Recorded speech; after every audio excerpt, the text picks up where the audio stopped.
म्हणजे माझ्या मागे जे पडलेले तोंड आणि हे पत्तरवाळ्याचे बघून जर तुम्हाला काय वाटत असेल तर नक्की तेच आहे भावांनो.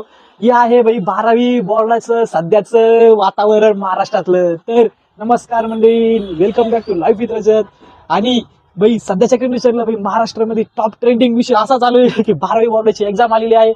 ये क्या बात करता है यार. आणि त्या एक्झामच्या पार्श्वभूमीवर आपला भाऊ इतके सगळे पत्रवाळा मांडून बसलेला आहे. फुल दिवस आणि रात्र लिखाणपट्टी खरडपट्टी चालू आहे.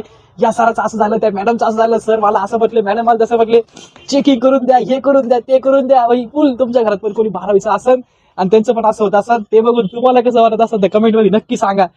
ऐसा मत करो मेरी जान. बिकॉज आम्ही झालेलो आहे कोरोनामध्ये पास.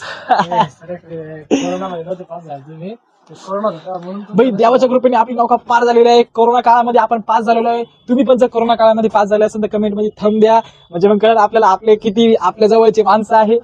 बघू शकता मागे तुम्ही फुल राडा चालू आहे. दिवस आणि रात्र लिहायचं काम चालू आहे, अभ्यासाचं काम चालू आहे. येणाऱ्या पुढच्याच महिन्यात म्हणजे फेब्रुवारी महिन्यात 12वी बोर्डाची एक्झाम आहे. त्याच्यामुळे मागे चालू आहे हा आटापिटा. हा आटापिटा किती टक्के पडले पाहिजे? 100%. अरे 100%. 100 पटकी देऊ का तुला? 100% म्हणे. बाई तर मंडळी तुम्ही बघितलं, तुमच्या पण बाई गावात घरात गल्लीत बोळ्यात गच्चीवर इकडे तिकडे ग्रुप मध्ये हॉस्टेलमध्ये कॉलेजमध्ये शाळेमध्ये पुढे बी बाई जर 12वी बद्दलचं काही चालू असेल ना बाई नक्की सांगा कमेंट मध्ये. आणि आपण आता स्वतः पोरांना विचारू बाई काय हाल चालू आहे सध्याच्या कंडिशनला. आप मेरे पर्सनल मामले के बीच में मत आना, समझे. काय तुला कसं वाटतंय? अरे माझं सगळं कम्प्लीट आहे, पण मला कळत नाही कुठं काय एवढं बेकार हालचाल आहे माहिती का यार.